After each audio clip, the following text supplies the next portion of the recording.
Olá, minha gente! Então, tô por aqui fazendo um videozinho no YouTube, porque para comentar sobre os livros que eu leio e dar um parecer. Não é um parecer, né?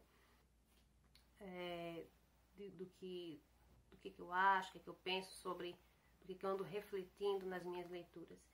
E eu tô fazendo, são videozinhos curtinhos, não vai ser coisa grande, porque às vezes a gente coloca lá no Instagram e os textos ficam um pouco grandes, fica meio complicado de ler, nem sempre dá tempo. Eu sei que a leitura é sempre bem-vinda, né? Mas o vídeo a gente pode colocar quando tá fazendo alguma coisa e deixar lá e ficar ouvindo, e assim fica de boa, super de boa. Então, o que eu vim trazer hoje é o último livro que eu li, que é assim, que é lindo, maravilhoso, muito bem conceituado pela crítica. Acho que quase todo mundo já leu esse livro e eu ainda não tinha lido, né?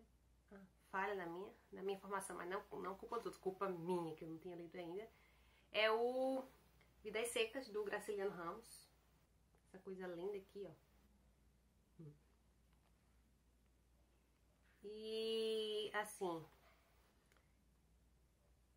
quando a gente fala desses livros, então, todo mundo deve pensar, lá vem, vamos falar de seca, vamos falar de sertão, vamos falar de seca, vamos falar de sertão novamente, né?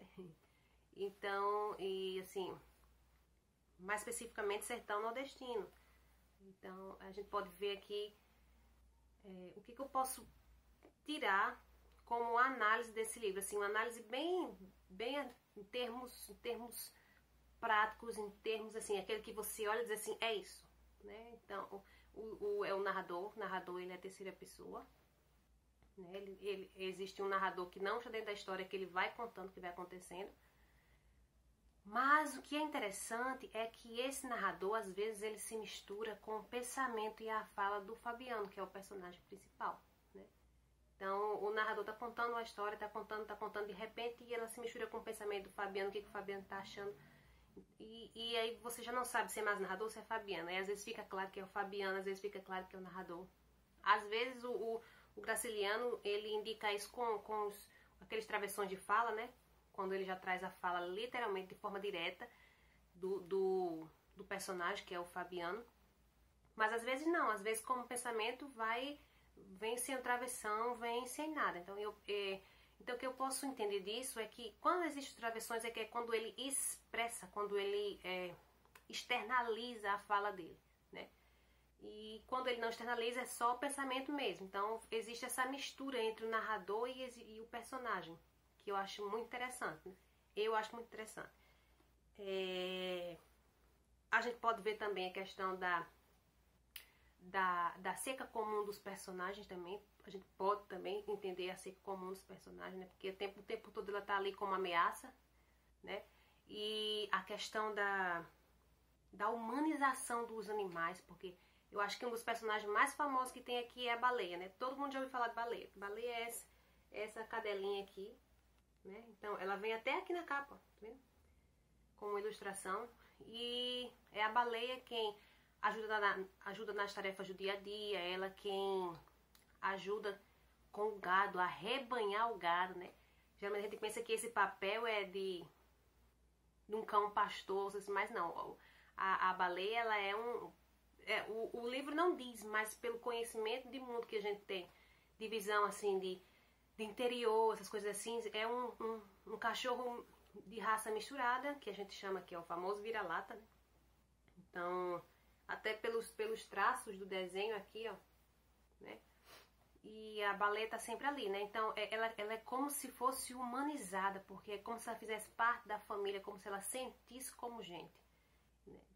Ela dialoga com os personagens, com as crianças, através do olhar, através do rabinho, quando ela agita o rabinho, através às vezes até o narrador quer colocar como que se fosse o pensamento da baleia naquele momento, né? Então, essa humanização do animal. E em contrapartida a gente tem também a questão eu não queria usar esse termo, mas fazer o sentido contrário, sabe? Fazer com que o homem se torne bicho, nesse sentido, dessa seca, nesse sertão, nessa forma difícil de vida, né? É como se ele fosse um bicho mesmo, porque é pouca conversa, não tem muito com quem conversar, lidando muito com a natureza o tempo todo e menos com pessoas. As únicas pessoas que ele tem contato ali é a esposa, os 2 filhos, aí tem um senhor que ele trabalhava, que não é mais vivo na história, e uma outra senhora que ele dizia que sabia de tudo. Aqui são os outros livros, estão aqui do lado. E ele sempre consultava ela, então então não existe esse conto. É tanto que uma das passagens, quando eles vão para a cidade, no período das festas, das comemorações natalinas, eles estranham, eles têm medo, a família toda. O que tem menos medo é a esposa de Fabiana, assim, a Vitória, né? Mas todos os outros ficam acanhados, ficam com medo de ver gente. Nunca pensaram que poderia existir tanta gente no mundo como eles encontraram na cidade, na capital, né? Porque eles moram no interior mesmo. Então, o maior contato do homem, né, do Fabiano, que é o personagem principal, é com a natureza, com os bichos, com o cavalo, com a baleia, com o gato, né?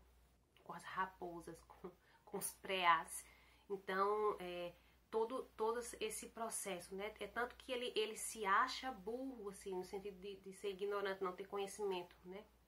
Porque ele diz que não sabe falar, não sabe se expressar, o vocabulário dele é realmente pequeno, né? Então, esse jogo que o Graciliano faz de colocar o animal como gente e gente como animal, né? Mas nunca deixando de lado os sentimentos, E é um livro, acima de tudo, que fala sobre morte e vida, né? Porque a seca, ela é o que a gente vê, é muito ligada à morte. Onde tem a seca, não tem a água, né? Não tem vida, os bichos não conseguem viver, as plantas não vivem, né? E quando passa esse período de seca, que no livro dá uma relaxadinha nesse período de seca, vem a chuva e a gente fala começa a ver essa perspectiva de vida. Mas por quê? Se a gente está falando sobre um livro de seca, por que existe essa perspectiva de vida? Porque a narrativa do livro, no final, ela nos dá a entender que eles têm esperança, né? Eles têm esperança de ter uma vida melhor, então eles vão procurar um outro lugar para poder viver, que não o sertão. Então, o sertão e a sua seca traz essa perspectiva de, né, mais pesada, né, de não ter vida, do seco realmente, da terra árida, do sol escaldante, dos animais esqueléticos. Aqui é o desenho da baleia, né? Do boi que não vive, até dos pássaros, que eu esqueci agora qual é o pássaro que ele fala, que quando ele começa a cantar e começa a chegar, ele bebe a água do rio, né? E quando ele bebe a água do rio, o pássaro mata o gado. Por que o pássaro mata o gado? Porque ele não deixa água pro gado, né? Então, e em contrapartida tem essa questão da esperança da vida, de ir para outro lugar, né? E a gente, é como que se fosse me passou também a gente lembra muito, é um gatilho, na verdade, para os retirantes, né? Porque o livro começa eles andando em meio à seca, tentando fugir dessa seca, dessa morte, e tem um período de tranquilidade e depois fugindo novamente da seca. Então tem uns personagenzinhos aqui, que eu chamo de os meus retirantes, né? Que é geralmente o nordestino, o sertanejo no geral, né? Então ele é a família e sempre tem o cachorrinho. Aqui, deixa eu trazer pra cá pra vocês verem. Sempre tem a figura do cachorro, a figura do cavalo ou do jumento, né? Em alguns lugares não chama jegue, né? Então, mas aqui a gente chama jumentinho. E é isso, gente. Numa impressão bem rápida sobre esse livro, é basicamente isso.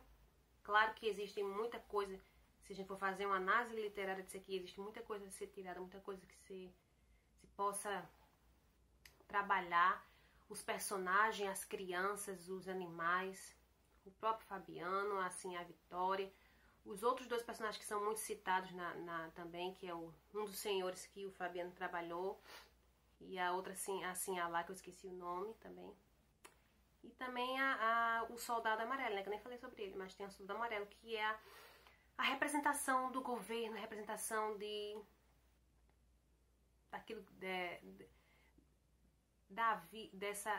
das questões políticas, das questões burocráticas, né? Então tem esse soldado que representa tudo isso, né? Além de uma certa imposição de sofrimento, que eu não vou falar, porque senão eu vou dizer tudo que está no livro, né? Então tem que ler para saber a passagem que fala sobre isso. Mas é isso, né? Então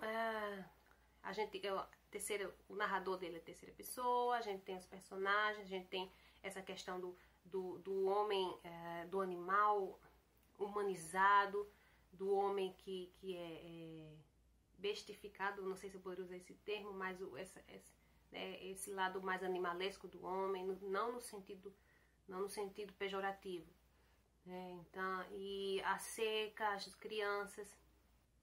É um livro rico, é um livro fino, dá pra gente ler rápido, mas é aquela questão de quem vê cara não vê coração. Então, quem vê quantidade de folhas não vê conteúdo, né? É riquíssimo. Graciliano Ramos deu um show, assim, uma aula de aprendizado pra gente, de como escrever, de como usar um pouco. Eu me arriscaria até dizer que é um pouco de fluxo de consciência aqui, né? E assim, é um livro que, sobretudo, fala sobre vida, sobre esperança também, né? Não só apenas de morte, não só apenas de seca, mas de esperança também. Então é isso. Eu espero que eu tenha sido não muito prolixa, porque às vezes a gente fica circulando, né? E para o nosso primeiro vídeo eu vou parar por aqui, para não ficar tão extenso, e eu espero que vocês gostem. E é isso. Qualquer coisa, vai lá no canal, que eu vou também fazer postagem para ele no canal, que eu digo lá na página do Instagram. Vou fazer uma rápida postagem para ele lá de algumas questões também que eu já comentei aqui. É isso. Tchau, tchau!